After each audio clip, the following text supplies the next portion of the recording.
All right. How you doing, Philip? No, How you doing? How you doing? So, Philip, just want to say thank you so much for coming on the Dream Builders podcast. yeah, Let me go ahead and just formally welcome you. So, what's up, everybody? My name is Josh Ringer. I'm your five-star realtor, partner with Page Properties team, brokered by EXP. We're on another episode of Dream Builders podcast. We got a special guest, Philip Kelly. He's actually a commercial agent here with EXP Realty in Atlanta, Georgia. How you doing, Philip? doing well, doing well. How are you? And I can't forget my partner and team lead, Bradford Page with Page Properties team. Hey Joshua, appreciate you inviting me along. Philip, good to see you again. Good to see you as Uh, well. I don't think it's been a little while since we talked, but uh, Sure. Yeah, we great to have you actually jump on. Yeah, we actually met at the Atlanta rally, a regional rally here in Atlanta, Georgia with EXP. But Philip, can you share us your journey in the commercial real estate sector and how it differ from working in the residential real estate? Yeah, definitely. So, well, first, appreciate you for having me. It's been a Yeah. pleasure. We've been connecting a little bit, but for me, I was in a completely different career path before I decided to venture into commercial real estate. I was in the healthcare field, and I wanted a little something different. Always had an interest in numbers and business, and working with investors. So, started looking into commercial real estate, and I tend to focus on healthcare real estate, but I think as I've been here on the platform, definitely increasing my awareness of other property types, and just still doing the same thing here at EXP Commercial. Awesome, awesome, awesome. And how, again, how is what key things are different from the commercial and residential side? I mean, from the market dynamic, the client needs, is there any investment opportunities happening in the commercial realm right now? Yeah, absolutely. I mean, I think the thing about commercial is that it's so heavily driven by the market. I mean, I know real estate is as a whole, but in commercial, because price points are so high sometimes, most of the time investors are looking for debt to borrow.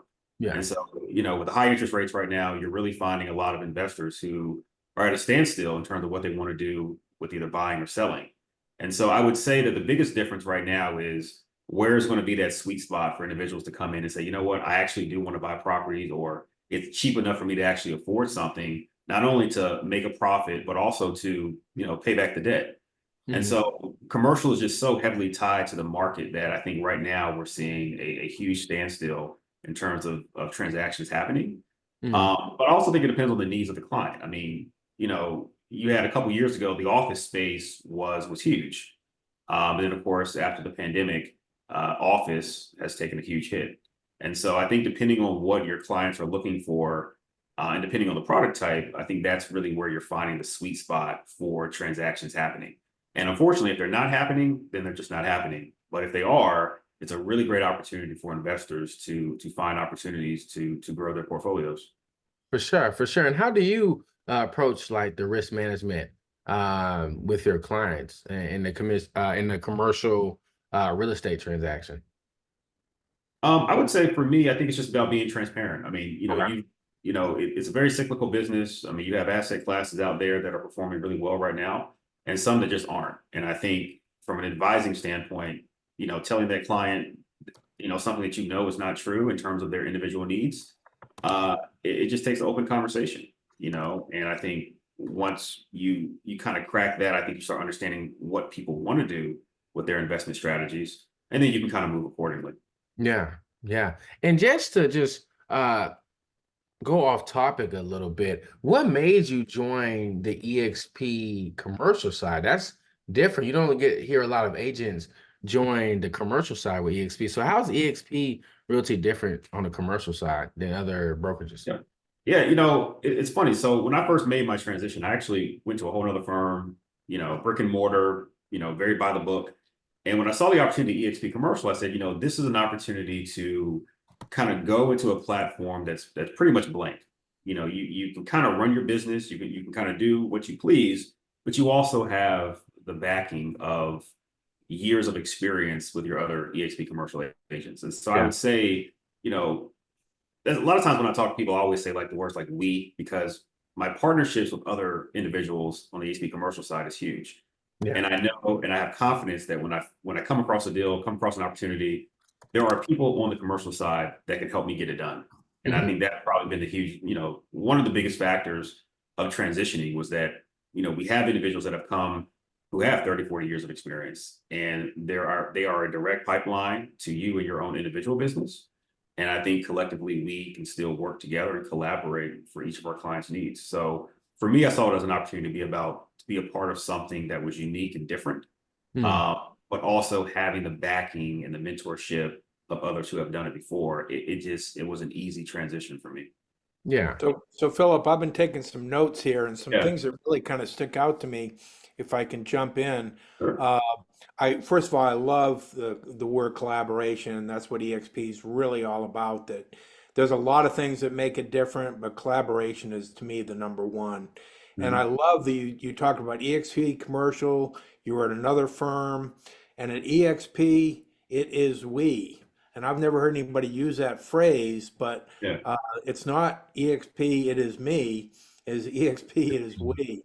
And Yeah. that really sums up that collaborative attitude that's there. But the interesting thing you did when you first got into commercial is you were in the healthcare business. Mhm. So you chose to focus, as I understand it, and correct me if I'm wrong, that you got into, and that was your niche, is to help other people in the healthcare business find commercial real estate. Absolutely, And absolutely. it's brilliant because going into real estate, whether you're residential or commercial, finding your niche is super important so that Mhm. you can focus. And it doesn't mean you can't, like you've done, grow outside of that. But it Mhm. was brilliant that's where you found the need because you would be able to relate to those clients as to what their needs were because you knew what your needs were in that business. Yeah. Absolutely, But absolutely. the last thing I'm going to throw out here, and this is a question you can answer or not. Uh, So in real estate, it's you get it's a commission only business, so it right. can be challenging. And we're always trying to figure out how do we get from one biz deal to the next. And if you're building your business correctly, you're building it with enough stuff in between. But the time for a residential deal is much shorter, much more compressed Mhm. than a commercial deal. So tell us a little bit about the length of time of a commercial deal versus a residential, and how do you get from one deal to the next and fill that time in between? Yeah, that is that's the fundamental question there. I think that can be a bit of a challenge, and I think the first part of your question, I think it can take you know 3, 6, 9 months. I mean, maybe even a year to really get, really one deal from start to finish. Now, I'm also considering like that first point of contact, follow-ups. I mean, and then even when Sure. you kind of get that situated, then the process gets going. So I just think it depends on how well you are at building that rapport. Um, and also just staggering your business and staggering or possibly mixing your business with other aspects of commercial, whether it's commercial leasing, business brokerage, or investment sales. And so it's going to be a combination of both. But I promise you, I think when you start going, I think you'll look up and say, "Oh wow, it's been 6 months," and you'll see what you've created in that time. But it's not like somebody's hitting up a deal in January and they're waiting until June for it to finish. Yeah, So you can't just look at that one big prize at the end and say, "Oh, I'm good and I can go on vacation or hang out." You got to yep, keep generating that next deal, the next deal, and the next deal, so that you yeah. start filling that pipeline. And Yeah. I think what's really unique too about commercial that I've noticed in my short time is that it takes about one or two domino pieces. Because what you'll find is that you'll find that the individual who you're talking to that might have taken 6 months, a lot of times they typically have other properties too. And Right. so I think we all know that people love doing business with those who they know, like, and trust. You start building that rapport, you get about 5, 6, 7 clients that can really feed. That's your pipeline, and then from that it grows and builds. And so I think when you think about it, it's such an organic process. But I think once you kind of crack the shell of one, you'll be surprised at what other needs your client has and what else they're holding on to, or more importantly, who else they know. Yeah. So Yeah. you don't just, so obviously you keep building that relationship as an important part of your process in those Yep. 6 months, Yep. continuing It, to build on that and provide value. Yeah. and I think honestly, candidly, I think value is probably So when I say provide value, I think that is one of the things that people sometimes don't understand is that, brokers talk to clients all the time. I mean, you're not exclusive to the individual you're speaking to, but if you can provide value to your client or your potential client, it starts to separate you. And the whole point is that as you continue to become more and more separated from everybody else, that's how you win the business. And so you have to find a way to add value, whether it's an email blast, whether it's a did you know campaign, whether it's did you know whether or not you send them like a market analysis of Georgia properties or commercial, like there's got to be something you've got to give them to make them latch on and say, wow, like I do want to talk to you because I do want to know more about XYZ. Like you've got to provide value, but stopping at, hey, are you trying to sell? It doesn't typically stay because everybody's asking them that same question. But if I can say, hey, look, there's some property here, or the lease value is this, or there's a new development coming on, or are you looking to expand or grow your business? Those are the open-ended questions that you want to keep in mind with potential clients. Yeah. Yeah. Now, I'm not real familiar with the EXP commercial side of things. Yeah. So, question as to how that works together. If you're part of EXP commercial, are you also part of EXP residential? And as far as crossover business and referrals, because that's a big part of our business Yep. is being able to refer to an EXP agent anywhere in the country and several other countries. So. Yeah, yeah. So the EXP commercial division is a whole separate company.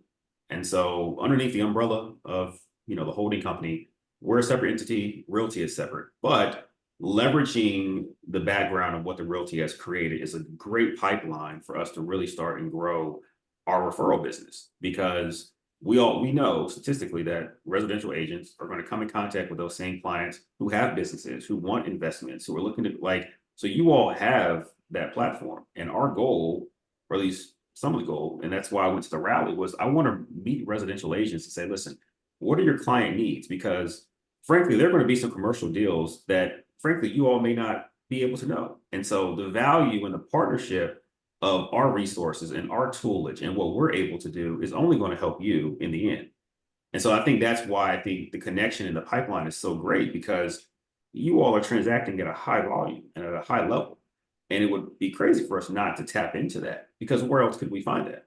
And Yeah. so the hope for me, at least my vision is that as you meet more residential agents, you start talking to them, you start understanding their needs, we can collaborate, we can partner together to still get to the same goal. Because at the end of the day, it's about the client. And then we'll still get to their individual needs and help them grow and help grow their own investment goals, and we'll still work together. So I think it's a genius strategy in the sense that it's two separate companies, but we're still underneath the same guidance, and we can still grow our businesses accordingly. Now, how does that work for rev share as far as bringing people in? If you bring in a commercial agent, I'm sure you still have some kind of revenue sharing program on that side of the deal. What can you tell us about that? Yeah, the revenue share would be the same for residential. We have our mentorship program as well. Those individuals who have closed a certain amount of transactions or a certain amount of volume, they're going to be typically 50-50 with essentially a junior agent. But as far as, once that mentorship agreement is over, there is a possibility of creating a little bit of a team. And then through that, you could, create some type of rep agreement between you and, the individuals that you work with. But it's the same rev share. I mean, there's still opportunities for sponsorship, and sponsoring agents that come into the company as well. So to my knowledge, that is the same. Um, Okay. but breakdowns and how it works with a team, that gets a little different, I think, with commercial. Sure, Yeah. sure, understood. And could somebody be a residential agent and a commercial agent? I think, it's one of those things where I would say yes, but I would also say no. I think what I've seen is that a lot of the commercial agents who are part of the commercial team don't typically dab into residential. But it's also the other way around. A lot more residential agents will dab into commercial. But I think it's also based upon access to information as well. And so if I had a client right now who said they were looking for a home, frankly, I wouldn't touch it because I don't have the toolage to do my best for them. It would behoove me to reach out to a residential agent, those who I've made connections with, say, you know what, let's work on a partnership, let's, referral fee, and let's get it done. But I think that's probably the thing that needs to be, talked about more is that if you can't do it, it's okay to refer. You're not losing if you refer the deal. Yeah, so it's not only okay to refer, sometimes it's better. Yeah. Because Exactly. we used to always think, hey, I want to take all this business and I'm just going to do it all and I'm going to make 100% of everything. And oh Yeah. my goodness, that's a lot to take on. So, hey, I want to do a commercial deal. I want to do this. But if you got the experts that are out there, what, Right. let me call up Philip. He's my commercial guy. Right. We have a client that's interested in this property in Atlanta. Can you help him out? And, Absolutely. then get a referral fee, and we've handed somebody off to a great agent that we can trust, we know is going to get the job done, and that reflects great on us. We're doing a lot of that right now in our business to business group that we're in. We'll refer out business to other people, and it's so great when you hear from your clients that this person did a fabulous job for your referral. Yeah. Absolutely. Yep. That's what we're building within EXP as well, both residential, and now I'm starting to connect with some people. We got some commercial people down here in Savannah that may be looking to expand a little bit. So For yeah, sure. it's awesome. The opportunities are unlimited if you open your mind a little bit. So I agree. I totally agree. Totally. Yeah. So, what advice would you offer an aspiring commercial real estate professional looking to enter the industry, especially during the time of economic uncertainty? ooh. Hmm. That's a good one. Yeah. What would I advise? I would say the thing about commercial is that, there is no blueprint on how to do this commercial thing. Really real estate, in my opinion. So I think without having a blueprint, it's either good or bad. I think number one, you got to have a solid mentor. You got to have somebody who's been in the trenches and who has done it at a high level before, because their high level grunt work will save you a lot of time on your end. A lot of money, a lot of money too.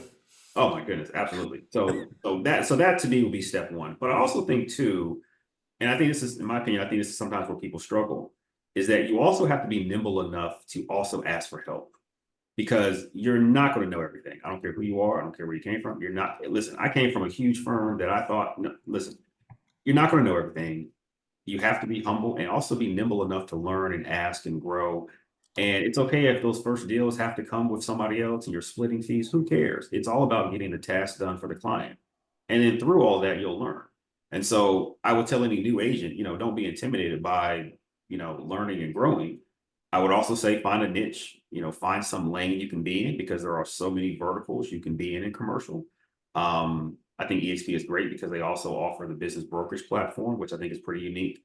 There's a great opportunity with referrals with residential agents. I mean, so you have so many different lanes that you can really start and generate business. So if I were a newer agent coming into EXP commercial, I would find comfort in knowing that, like, my platform can allow me to find success. You just got to ask for the help. And I think when you do that, I think with any business, I think you'll find success. But I have learned that you cannot do this by yourself, and having a platform is everything.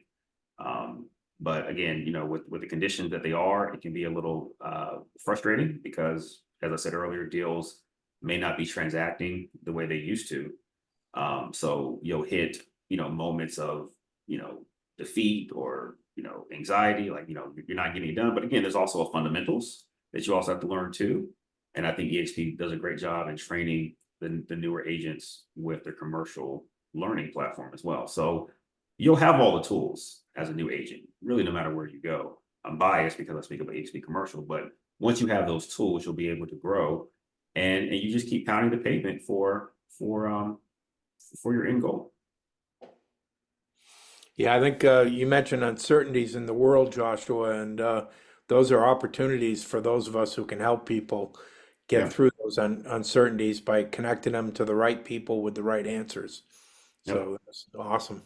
For sure, for sure. And just a last question here, Philip. As the commercial real estate landscape evolves, and opportunity arises, do you foresee an Atlanta market?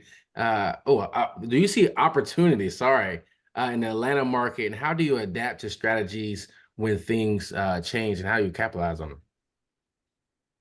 Hmm. That's a good question too.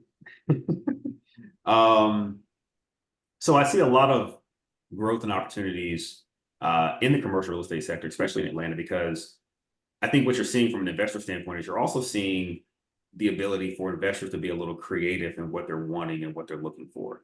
So as I mentioned earlier, like the office sector, right? Everybody talks about how office took a huge hit after the pandemic. Well, you'll see a lot of offices being converted into different uses, and investors are intrigued by that because at the end of the day, they want a return on their initial investment. Now, whether or not that office space turns into a mixed use facility, it turns into a medical office space, whatever it may be, investors are saying, listen, if I can find a way to invest in an asset that was at a higher price before, I may find opportunity to see a better return through a different rendition of it now that it's been altered because of the economic conditions right now. So I say all that to say I think there's a huge opportunity for investors and for agents to just be a little creative and kind of get away from maybe what the norm is, but just kind of work with your investors and see what is it that they're looking for. Because I have a huge belief that when it comes to investors, there's really three things you got to think about. Number one is you got to ask yourself, is that investor interested in having cash flow? When they invest, is their priority to have cash flow? Then you got to ask yourself, is this investor's sole priority to say, you know what, I want to grow my wealth? And then the third category is, or do I want to preserve my wealth? And I think once you kind of identify what your client wants, you can move accordingly with what your approach should be. And so I take that approach when I speak to investors. I'm like, listen, like if you want to just have a cash flow property, let's go out there and find that. If you want a property where you can add value and you can grow it and you can expand it and grow more, let's find that. But you've got to do your due diligence for your client, because each client's obviously going to be different, but each investment is going to be different too. And so as you move with working in those relationships and understanding what they want, they'll tell you everything they need. And it's obviously going to be different from the next person. It's going to be different than what you think. But once you kind of identify those things, you'll be able, I think, to make the best sound decision and give the best advice for that client, really no matter what market you're in. Yeah, that's awesome. That's awesome, Philip. And last question, how can the people get in touch with you? Yeah, well, look, I tell you, you can, if you're part of EXP, you can find me on the workplace, Philip Kelly. If you want to email me directly, it can be philip.kelly@expcommercial.com. I'm still learning social media, so at some point you can contact me there too. But I'm around.